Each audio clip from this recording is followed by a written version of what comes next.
Lugha ya kimfumo huku inaitwa PIPMIS. Huku unazungumzia individual, huku unazungumzia taasisi.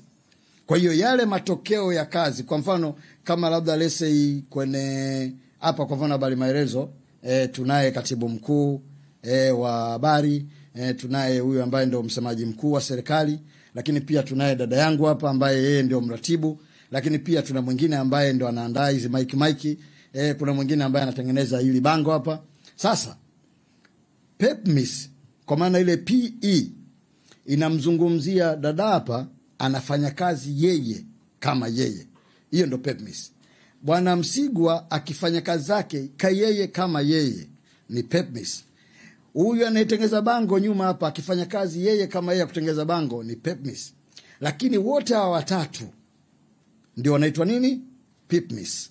Kwa maana taarifa za watu watatu hawa ndio nakuwa mjumuisho wake, ndio nakuwa ndio taarifa za ofisi yao. Kwa hiyo PEPMIS ni individual, PIPMIS ni watu wote kwa jumla. Kwa hiyo huu ambao sasa tumebadilisha jina tunaita utendaji, tangu kuanzishwa kwake mwaka 2023-24 zaidi ya 84% ya watumishi wa umma na 93% ya taasisi za umma zinatumia mfumo huu. Hatua hii imewezesha serikali kubaini hali ya usimamizi wa utendaji kazi katika utumishi wa umma, kiwango cha utendaji kazi kwa watumishi wa umma na taasisi zake katika kipindi cha wiki, mwezi, robo mwaka, nusu mwaka na mwaka. Yaani taarifa ilivyo inajazwa almost karibu kila siku. Ukifanya kazi unajaza, ukifanya kazi unajaza.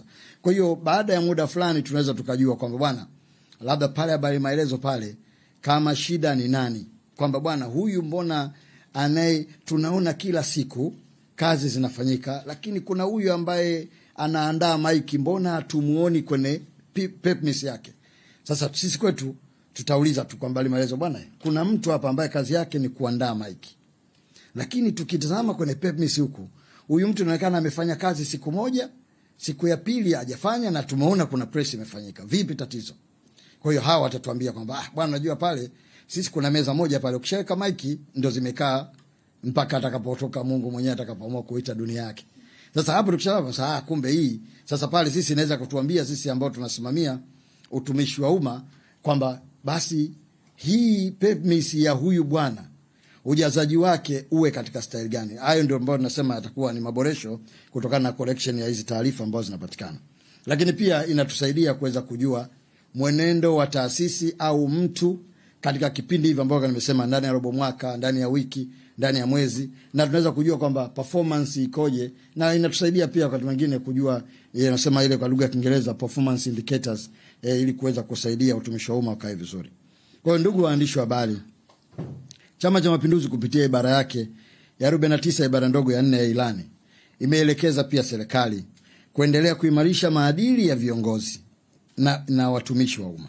Swala ambalo tayari limetekelezwa, tumeshaanza kulitekeleza kwa kufanya semina mbalimbali ikiwemo semina ya mawaziri na manaibu mawaziri kwa lengo la kuwajengea uwezo katika utekelezaji wa majukumu yao na kufuata misingi ya katiba, sera, sheria, kanuni na miongozo inayotawala uendeshaji wa shughuli za serikali ili kuleta tija na kuleta ustawi kwa taifa letu. Hatua hii ya kujenga uwezo inaendelezwa kama ilivyoelekezwa katika ilani ya Chama cha Mapinduzi inayotaka serikali kujenga uwezo kwa watumishi wa umma wenye sifa stahiki, uadilifu, uzalendo wa kitaifa, moyo wa kujituma, weledi, uwajibikaji na kufanya kazi kwa bidii kwa maslahi ya taifa. Kwa kuwa ofisi hii na majukumu ya kuendeleza utumishi wa umma, tutaendelea kufundisha makundi yote yaliyo ndani ya maelekezo yetu ili kuhakikisha kwamba tunakuwa na utumishi wa umma ambao uko bora na wenye tija kama ambavyo tumeeleza hapo juu. Ndugu waandishi wa habari, Dira ya Maendeleo ya Taifa ya mwaka 2050 kwa muktadha wa management ya utumishi wa umma na utawala bora imeweka utumishi wa umma Tanzania uwe wenye sifa 3. Kwanza, Tanzania inatakiwa iwe na utawala bora na haki. Lakini pili, uongozi wa mitaa iwe ndio ngazi ya msingi, lakini pia uongozi huo uwe imara na wenye ufanisi. Lakini tatu, utumishi wa umma wenye usikivu na uwajibikaji. Aidha, utumishi wa umma unaotakiwa kwa mujibu wa dira ya mwaka 2050 utawezeshwa au kuchagizwa na mapinduzi ya kidigitali ambao matamanio yake katika utoaji wa huduma ni kuwa ifikapo mwaka 2050 kuwepo na utoaji huduma kidigitali kwa zaidi ya 80% serikalini. Tafakari na dhamira ya Ofisi ya Rais ya Management ya Utumishi wa Umma na Utawala Bora ambayo nanyi waandishi wa habari mtatusaidia kuifikisha kwa Watanzania ni kuwa dira ya mwaka 2050 imeweka mazingira rafiki ya upatikanaji wa ajira na maendeleo ya vijana kwa Watanzania kwa kiwango kikubwa sana. Imani yetu ni kuwa miaka 5 ya kwanza itaweka mwendo kasi zaidi utakaohitaji vijana zaidi ili kukidhi matamanio ya kupatia sifa inayotakiwa kufikia mwaka 2050. Ndugu waandishi wa habari, serikali kupitia Chuo cha Utumishi wa Umma yani TPSC imeendelea kutekeleza majukumu yake ya kujenga uwezo na kuendeleza rasilimali katika utumishi wa umma kupitia programu mbalimbali za stashahada na mafunzo ya muda mfupi kwa watumishi wa umma. Labda niseme tu kwa wale ambao amfahamu, Chuo cha Utumishi wa Umma kipo chini ya wizara hii. Kwa hiyo tunakisimamia na haya yanayotendeka nafikiri mnaweza kushuhudia wengine ambao mlipata nafasi ya kuwepo wiki iliyopita pale Julius Nyerere Convention Center. Tuliwatunuku vijana waliomaliza hizo stashahada na mafunzo mbalimbali yanayoendelea kufanyika. Kwa kupitia mafunzo ya uongozi, utawala bora, huduma kwa wateja na tehama, vijana wanajengewa uwezo na kuandaliwa kuingia katika soko la ajira na kuchangia kikamilifu katika maendeleo ya taifa lao. Aidha, kuboreshwa kwa mazingira ya kujifunza pamoja na mifumo ya tehama kumeimarisha ubora wa utoaji wa mafunzo na kuongeza ufanisi wa vijana katika kujifunza. Maboresho hayo yamekuwa na chachu ya kuwapatia vijana maarifa yanayohitajika katika sekta mbalimbali, kuongeza ushindani wao kwa ajira na kuwaandaa kushiriki kamilifu katika uchumi wa kidigitali na utoaji wa huduma bora kwa umma. Ndugu waandishi wa habari, ili kufikia utumishi mzuri wenye nidhamu, makazi bora na salama zaidi, serikali kupitia Watumishi Housing Investment imeendelea kutekeleza majukumu yake ya kujenga makazi bora kwa ajili ya watumishi wa umma, ambapo kupitia miradi mbalimbali ya ujenzi imewezesha vijana kunufaika kupata ajira zilizo rasmi na zisizo rasmi katika fani ya uhandisi, usanifu, ujenzi, usimamizi wa miradi, biashara ndogondogo na huduma zinazohusiana na sekta ya makazi. Aidha, upatikanaji wa nyumba za gharama nafuu umewezesha watumishi wa umma vijana kumiliki makazi bora na kuongeza motisha katika utendaji kazi wao. Vile vile, serikali kupitia Watumishi Housing Investment imeendelea kuimarisha mifumo ya mikopo rafiki ya makazi kwa watumishi, ambao imewawezesha watumishi kumiliki makazi chini ya mifumo ya malipo ya muda mrefu kulingana na vipato vyao. Hatua hii zimechangia watumishi kuwa na uhakika wa makazi, hivyo kuchangia kikamilifu katika ujenzi wa taifa. Ndugu waandishi wa habari, utawala bora ni pamoja na kusitiza mapambano dhidi ya maadui wakubwa watatu, akiwemo adui umaskini. Serikali katika kutekeleza azma yake ya kuondoa adui umaskini imeendelea kupambana kuhakikisha kwamba Watanzania wanakomboka toka katika eneo kubwa la maskini. Hii moja ya hatua kubwa ambazo zimefanyika ni uanzishwaji wa kipindi cha 3 cha mpango kunusuru kaya maskini, yani PSSN3, chini ya mfuko wa maendeleo ya jamii TASAF. Kipindi hiki cha 3 cha mpango kunusuru kaya maskini chini ya mfuko wa TASAF inatarajiwa kuanza mwanzoni mwa mwaka 2026 baada ya kukamilika kwa PSSN2 hapo Septemba mwaka 2025. Lengo kuu la PSSN3 ni kuongeza upatikanaji wa huduma za kinga ya jamii, upatikanaji wa kazi bora ya walengwa wa mpango na kujenga mifumo endelevu na itimilivu kwa utoaji wa huduma za kinga ya jamii. Labda hapa nieleze kidogo, maana unajua kuna kitu kinaitwa kinga ya jamii. Si kama wengi tunafahamu. Kinga ya jamii, labda ni Tanzania au duniani, tuna mifumo miwili ya kuchangia ili kuwezesha jamii yetu iweze kuwezeshwa ili iweze kufanikiwa katika utekelezaji wa mambo yake, ikiwemo kuondoka katika umaskini. Serikali zote duniani au Umoja wa Mataifa ulielekeza nchi wanachama ziwe na mifumo ya namna mbili. Mfumo mmoja ni mfumo ambao mwananchi mwenyewe atachangia. Umeelewa? Alafu mfumo wa pili ni ule mfumo ambao serikali itachangia kwa niaba ya mwananchi huo. Tunaelewa vizuri hapo ndugu waandishi? Maana nataka vitu hivi vieleweke vizuri ili tusije baadaye tukaulizana maswali tena mengine. Mfumo wa mwananchi kuchangia mwenyewe ni mfumo ambao unaitwa hifadhi ya jamii. Yaani kwa mfano unavyosikia hii PSSF, NSSF, ile michango yetu ile, kwamba unafanya kazi, aidha kama wewe ni mtu wa utumishi wa umma, tunakukata tunakupelekea wapi? PSSF. Kama wewe ni mtumishi wa binafsi, tunakukata tunakupelekea wapi? NSSF. Huu ni mpango wa kwanza, unaitwa hifadhi ya jamii. Lakini pili, uko mpango ambao serikali yetu au serikali duniani zinafanya za kuchangia kwa ajili ya kusaidia wale wananchi wake ambao kwa namna moja nyingine hawana uwezo wa kipato wa kuweza kuchangia maeneo hayo. Sasa serikali Umoja wa Mataifa katika moja ya malengo yake imeainisha mipango hii ya mapambano dhidi ya umaskini katika makundi 9 ambayo zinaitwa zile lugha unajua bana maneno mengi ya Kiingereza, lakini ni mpango wa kuwezesha jamii, niseme katika lugha nzuri hiyo, kuwezesha jamii, ambapo iko katika mipango ile iko mipango 9. Sisi Tanzania, labda niseme tu habari hizo njema, sisi Tanzania tumekwisha tekeleza, ambazo ipo kimaandishi, mipango 8 ya kuwezesha, ikiwemo hiyo masuala ya kutoa pensheni, kuwezesha matibabu, kuwezesha nini. Hayo yote yani kidokumentari zimeshaorodheshwa mipango 8.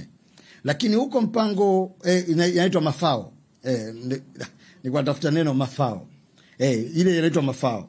Sisi kwetu tumeshaorodhesha mafao 8. Lakini kuna fao la 9 katika mafao 9 yale ambayo Umoja wa Mataifa umeelekeza, ambao Tanzania sisi tunatekeleza. Sisi hatujali lugha ya Kiingereza wanasema quantify, yani kukusanya likawa jambo kama ilivyo imaiki. Hatujali quantify ili liweze kusema bwana hili ni fao la 9. Lakini kwa bahati nzuri serikali yenu inalitekeleza jambo hilo. Kwa hiyo ndani ya tafsiri sisi tunatekeleza mafao yote. Sina vizuri. Na fao hilo ni fao gani? Ni fao linaitwa fao la jamii.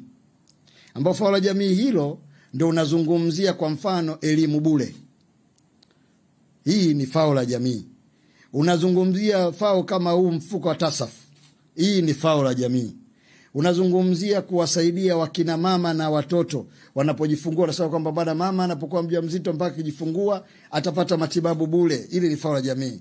Wazee utawapa zile bima za afya. Ili ni fao la jamii. Make wachia mbali hizi bima za afya ambazo tunachangia. Lakini wazee serikali imekwisha elekeza, na hata Mheshimiwa Rais alipokuwa kwenye kampeni alieleza pia kwamba wazee watapatiwa bima za afya bure. Kwa hiyo manake hii ni mpango mkakati wa serikali. Kwa hiyo sasa hivi tupo katika hatua ya mwisho kama serikali kupeleka sasa hili likiwa liko quantified, kwa bwana hii ndio package ya kinga ya jamii, kwa maana hiyo mfuko kusaidia jamii yetu. Kwa hiyo hii PSSN3 tunaizungumza hapa, ambao sisi tunatekeleza kama wizara kupitia TASAF, ni moja kati ya hatua hizo za utekelezaji. Kwa hiyo kwa kweli nataka nitumie nafasi hii kuendelea kumshukuru sana na kumpongeza sana Mheshimiwa Rais pia, kwa sababu yeye kama kiongozi wetu ndio ambaye anajua na kuona juu ya uchungu wa Watanzania wake ambao yeye anawaongoza na mahitaji walionayo, na kwa kweli jambo hili ni jambo la kumpongeza sana, na kwa kweli anatakiwa kupigiwa mfano katika eneo hili. Kwa hiyo mpango huu wa PSSN3 unatarajia kugharimu dola za Kimarekani milioni 296, ambazo ndani yake zina ahadi ya Benki ya Dunia ambao watachangia, wadau wengine wa maendeleo, lakini pia kuna sehemu ya serikali yetu ya Jamhuri ya Muungano wa Tanzania. Kwa kuzingatia rasilimali zilizopo, PSSN3 inalenga kufikia takribani kaya 500,075 zenye uhitaji mkubwa, ambapo kaya 500,000 zitanufaika na fursa mbalimbali za ukuzaji uchumi. Na katika kaya hizo 500,000, kaya 100,000 zitapatiwa mitaji ili kuimarisha biashara zao, ambao kati ya hizo kaya 10,000 zinalenga vijana. Kaya 75,000 zilizobaki zitashiriki katika ajira za muda ambazo zitapata kipato kukuza shughuli zao za kiuchumi na utekelezaji na kutoa ajira za muda zinazohusisha maeneo yaliyo katika hatari ya kukumbwa na mabadiliko ya tabia nchi na majanga. Na katika eneo hili labda niseme kitu moja. Vipi, tumekaribia kumaliza? Baada ya dakika moja. Okay, bwana, ndio tabu hiyo. Lakini mbakiza peji moja, kwa hiyo hakuna tatizo. Ngoja kidogo niwaelezee hao waandishi habari ili wakitoka wapate vitu vizuri. Au sio? Ndio muhimu bwana, kwa sababu hatujaja hapa kusema sema tu. Tumekuja hapa tueleweshane. Ili mkitoka mpia na nyinyi mkawe mabalozi wa kueleza watu. Tanzania wakati wa utekelezaji wa ile tasafu wa awamu ya pili ambayo inaitwa PSSN2 tulikuwa na wafaidikaji wasiopungua 1,500,000 ambao ndio walikuwa wafaidikaji zile kaya. Sasa hivi umeweza kuona kaya zimeshuka mpaka 575,000. Hapa katikati hapa tulikuwa na mpango mmoja unaitwa mpango wa kugraduate. Sijui mnaelewa graduation. Yaani ni kwamba wewe ambaye tumekutoa katika ile hali ya umaskini kwa mujibu wa vipimo vya tasafu, unatakiwa utoke ili sasa mradi mwingine uendelee. Tumefanikiwa sana. Zaidi ya 65% ya Watanzania, ambayo haya sio maneno yangu. Naweza kusema bwana huyu waziri anajipendelea hapa, anatetea. Hizi ni takwimu ambazo hata ukienda kwenye NBS utazikuta. Jinsi ambavyo serikali imefanikiwa kupunguza level ya umaskini wa Tanzania na kuongeza level ya watu wenye uwezo wa kujimaintain wenyewe. Na kama mtataka kujua jambo hili, kwa wale ambao mna ndugu, nendeni Siha mkaone mfano huu ambao nausema. Nendeni Singida mkaone maeneo ambayo yalikopo na shida kubwa. Unakuta Mtanzania anaeka 5, lakini uwezo wa kulima eka zile 5 hana.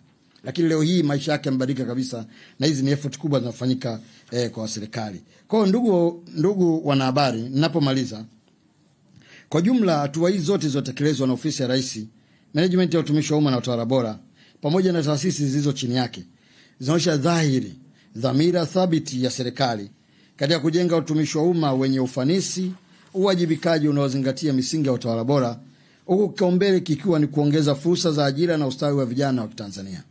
Maboresho ya mifumo, utoaji wa huduma, usimamizi wa rasilimali watu, mafunzo ya kujenga uwezo pamoja na uimarishaji wa mifumo ya mawasiliano kati ya serikali na wananchi imekuwa ni chachu ya kuimarisha uwazi na uwajibikaji ndani ya serikali. Aidha, jitihada katika kukuza ujuzi, kuhimiza maadili, kupanua fursa za makazi bora ya kuandaa vijana kukabiliana na uchumi wa kidigitali ni uthibitisho kuwa serikali imewekeza katika kizazi kinachokuja ili kuhakikisha taifa na kwenda sambamba na matarajio ya dira ya maendeleo ya mwaka 2050. Hivyo, serikali itaendelea kushirikiana nanyi waandishi wa habari katika kuwaelimisha, kuwaunganisha na kuwawezesha Watanzania wote hususa vijana kutambua fursa zilizopo na kuzitumia kwa manufaa ya taifa. Baada ya kusema hayo, naomba niwashukuruni sana kwa nafasi hii, na sasa niko tayari kwa ratiba inayoendelea. Asanteni sana kwa kunisikiliza. Asante sana Mheshimiwa Ridhiwani.